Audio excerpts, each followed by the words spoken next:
Alright, Shalom. Shalom. Peace, Israel. This brother Zaquan from Prophets in Babylon camp down here in Tampa, Florida. I'd like to give glory, honor, and praises to Yahweh, Bahashim Yahweh Shai, Bahashim Rakaha Kodash. Double honors to the elders and apostles, the great millstone who teach you well. Peace and salutations to the hopeful less scattered abroad. Alright, and as you can see right here, we're going to hop in the second Esdras, quick class, on the times we're coming into, and even the days now, Second Esdras 16 and 21, it says, "Behold, victuals," it's going into like food and stuff, "shall be so good cheap upon the earth that they shall think themselves to be in good case." Right now, the food is, is cheap.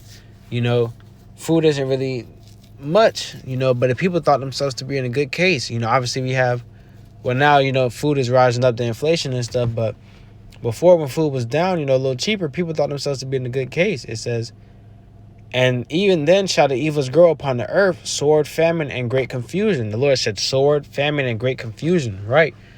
So the times that we're coming into, evils are growing fast, man.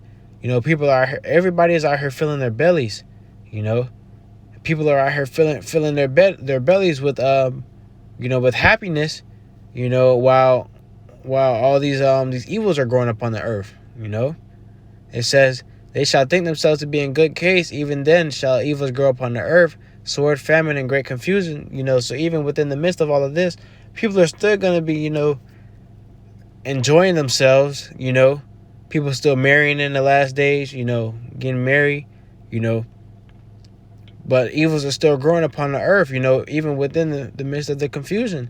It says, "For many of them that dwell upon the earth shall perish of famine," starvation, of dying of hunger, with no food. It says, and that's one of the worst deaths, because you pine away, your body eats itself from the inside out. It says, "And the other that escape the hunger shall the sword destroy." And the sword, also going into, these guns, the sword is the modern day gun, so basically going into these guns that's about to be, on and popping in Jacob's trouble, and you can kind of relate this scripture, onto the times now, because people are still eating their fruits of this world, and enjoying themselves in wickedness, while evils are still growing upon this earth. It says, "And the dead shall be cast out as dung, there shall be no man to comfort them. For the earth shall be wasted, the city shall be cast down." Right, and the dead shall be cast out as dung, there shall be no man to comfort them. There won't be nobody to bury anybody anymore. Say you had a family member that died, there isn't going to be no, "Oh, let's plan for his funeral, let's set up arrangements for after," there's going to be nobody to, to do any of that. It says, "For the earth shall be wasted, and the city shall be cast down, there shall be no man left to till the earth and to sow it." Grass is going to be,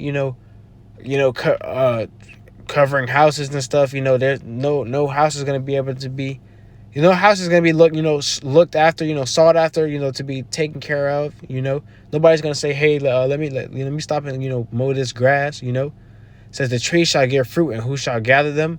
So there's going to be there's going to be no people around. Basically, it's giving you like a question, who's going to be around in these times to come. The trees are giving fruit, who's going to come pick them, The grass is growing. Who's going to come sow it? But the Lord said, there shall be no man left to till the earth and to sow it. The tree shall give fruit, and who shall gather them? It says, "The grapes shall ripen, and who shall tread them? For all the places shall be desolate of men," which is the point, And the times we're coming into are so deadly.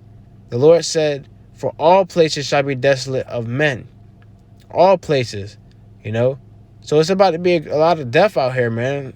Esau Edom is really about to come down with this NWO full-fledged, And it's about to be a sore slaughter to you so-called blacks, Hispanics, Native American Indians, you Jakes, that don't want to seek and return to Yahweh Hashem Yahweh Shai, bring it back.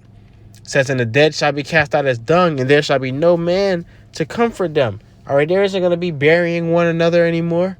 There isn't going to be funerals and, wakes and all that other stuff anymore. It says, "For the earth shall be wasted, and the city shall be cast down." The city is going to be destroyed.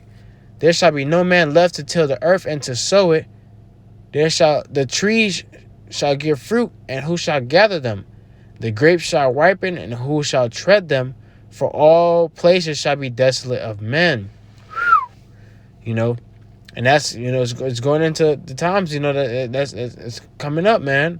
You know, as the days grow, more and more and more people are filling their bellies with, the philosophies of this world, and the pleasures of this world, while the brothers, are constantly growing within Yahweh Shem Yahweh Shai. Because we already know, though them that's one in the world, we're gonna bring it back. It says, behold, victual shall be so good cheap upon the earth, that they shall think themselves to be in a good case. And even then evil shall grow upon the earth, sword, famine, and great confusion.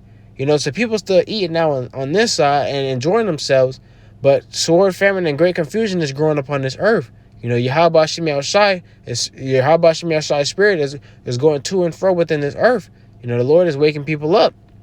But Yahweh Tazah, we hit the nail on the head. We hit the point, hit straight to the mark. I'd like to give all glory, honor, and praises to Yahweh Shem Yahweh Shai, Bahashim Recha HaKodash. Double honors to the elders and apostles of Great Millstone who teach it well. Peace and salutations to the helpful, let's get it abroad. Until next time, I do say Shalom and Abba Soon.